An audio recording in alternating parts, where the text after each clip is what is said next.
Mtaalamu. Yes. Hapa sasa ndo tunakwenda kwenye kilio cha wengi. Malalamiko. Manunguniko ya consumers wengi, watumiaji wa umeme. Ni kulipa bili kubwa kupita kiasi ukilinganisha na matumizi yake ya umeme. Bila shaka umekutana nazo hizi. Nyingi. Kwa experience yako zaidi ya miaka 10 kwenye game. Iko sawa? Na kama haiko sawa, hii inatokana na nini?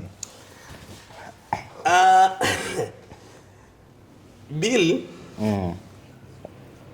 umeme kwanza unauzwa per unit. Inaweza nisiende ndani sana kwa sababu kuna mamlaka inayoregulate upande huo. Yes.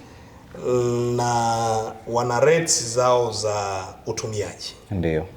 Wana rate za utumiaji, unit moja inauzwa kiasi fulani. Hivyo vipo. Na wanachokifanya wakiwa wanakulipisha bili kubwa zaidi ya matumizi, wako sahihi kabisa. Ndio. Kwa sababu wakati wewe unafanya wiring,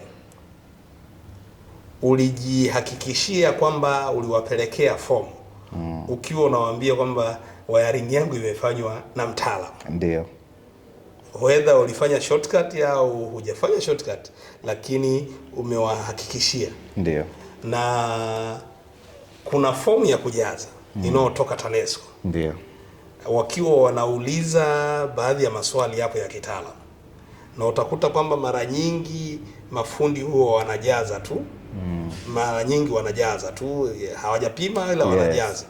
Na wanachojaza wanajazaga ile namba ambayo itakubalika na TANESCO.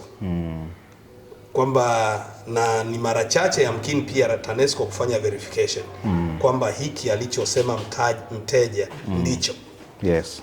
Na kama hakuna verification na umesema kwamba nimeweka sawa, uwe na uhakika kwamba kama mfumo hauko vizuri, yes, ndo yale tunarudi kwenye concept ya kulipia ardhini. Kwa sababu kila kinachopita kwenye mita, yes, kinachoendelea mbele ni chako. Whether utakitumia vizuri, yes, au utakitumia vibaya. Uwe umekitumia wewe hujakitumia. Uwe umekitumia hujakitumia. Yes. TANESCO anachokuambia hiki ni chako. Ndio. Sasa kama ni chako, kukulipisha hiyo bili wako sahihi. Na sio kwamba mita zao ni mbovu. Yes. Mita ziko vizuri kabisa, zinapima kilichoingia.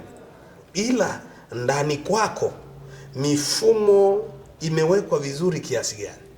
Mifumo umeilinda kwa namna ipi?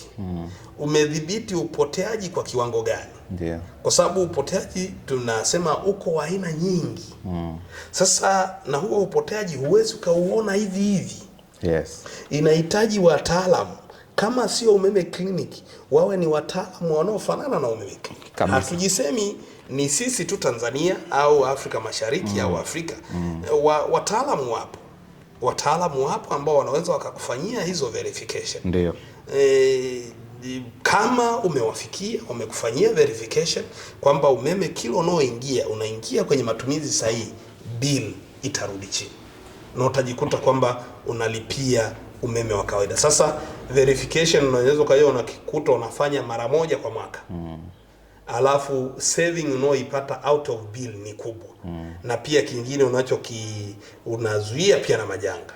Unakuwa comfortable na makazi yako na commercial yako na kiwanda pia. Ndio. Viwandani mara nyingi huwa wanakimbizana na uzalishaji pia. Kabisa. Wanakimbizana na uzalishaji tu, hawajui kwamba matumizi wanainkaa umeme mwingi kwenye umeme.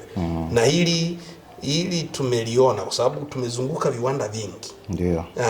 Tanzania na kimsingi mimi ubobevu wangu uko viwandani zaidi. Yes. Nimefanya viwandani muda mrefu sana kiasi kwamba nafahamu wapi tunapoteza, wapi tunaweza tukazuia, wapi tunaweza tukafanya hivi, na ni kwa mifumo, kwa vifaa. Huwezi ukaenda hivi tu ukagundua. Kwa hiyo bill hilo unaolisema liko 100%, watu wanapoteza umeme na TANESCO wataendelea kuchaji kwa sababu ndo umeuchukua. Yes. Hatuwezi tukaacha kukuchaji kile ambacho eti tukuonee huruma useme mimi mbona nimetumia hivi na vitu kama hivyo. Kwa hiyo iko very obvious kwa namna hiyo. Okay. Kwa hiyo kimsingi ni kwamba ni sawa, lakini hiyo inatokana na kwamba mifumo yako ya umeme iko bora kiasi gani. Yes. Umeidhibiti vizuri kiasi gani. Yes. Sawa. Nataka ututhibitishie kwamba kuna tofauti gani kati ya vifaa, na hii ni kutoka kwenye nadharia ya kawaida ya matumizi ya vifaa vya umeme, vifaa vya zamani na vifaa vya sasa, kwenye swala la power saving. Kwa maana ya kwamba inaaminika kwamba vifaa vya zamani vilikuwa vinakula sana umeme, vifaa vya sasa kidogo vimekuja na matumizi madogo ya umeme. Hii ina ukweli kiasi gani na ikoje? Asante. Ukweli ni mkubwa mno katika vifaa vya zamani. Kadri teknolojia inavyozidi kwenda mbele, improvements zinakuwa nyingi. Tuchukulie mfano kwenye taa. Yes. Taa ya zamani tulikuwa tunatumia heating element, bulb ile ambayo kulikuwa na kawaya kamekatisha pale. Yes. Kale kawaya kalikuwa kanahitaji current kubwa mpaka kapashwe kawe kamoto, alafu kanatoa mwanga. Okay. Kale kawaya. Yes. Na umeme ukiwa mdogo ulikuwa haiwezi kawaka. Zile tube light, lights za zamani. Lakini kwa sasa hivi tuko very modernized. Tunatumia LED. Ambayo LED zinatumia umeme, mwanga ule ambao unatumia wati 100. Huu mwanga unatumia wati 3. Unapata mwanga wa kutosha. Kwa hiyo maendeleo ya teknolojia na vifaa vipya vinavyoingia, umeme consumption inazidi kuwa ndogo sana, japo electronics zimekuwa nyingi na zina effect zake on the other way around, kwa sababu electronics nyingi zinafua kitu kinachoitwa harmonics, ambao ndo uchafu, si ndio? Ambao ndo uchafu sasa. Vyenyewe vinavuta harmonics, unasema distorted current. Yes. Sasa utakuta harmonics yanazalishwa mengi, yana effect yake, lakini pia yana namna ya kuyadhibiti, kwa sababu tuna vifaa ambavyo ukisha detect harmonics iko zaidi ya 5%, kuna harmonic filter ambazo zinaweza zikawekwa na ukasahau kabisa, ukawa na mifumo ambazo hizi harmonics zinakuwa kwenye mfumo. Yes. Mifumo ya umeme.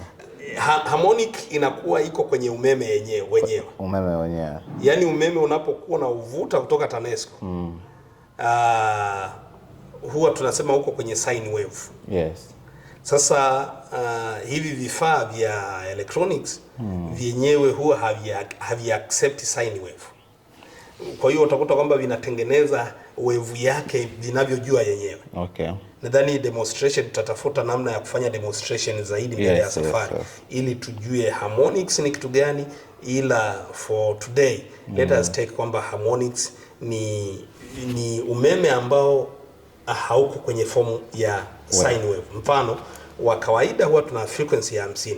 Sasa harmonic inaweza ikawa frequency 150, 250, 350. Tuna first harmonic, third harmonic, fifth harmonic, mpaka harmonic ziko nyingi. Unaweza ukawa na frequency ya 500. Sasa frequency ya 500 hiyo ni totally distorted, ambayo inakuwa ni kama uchafu kwenye matumizi ya kawaida, na huo uchafu unazalisha heat. Unazalisha heat. Maana yake kuna kuwa na povu jingi linalofuliwa due to this one. Kwa hiyo kuna namna yake ya kuweza kugundua na namna ya kuweza kufilter out hizo harmonics.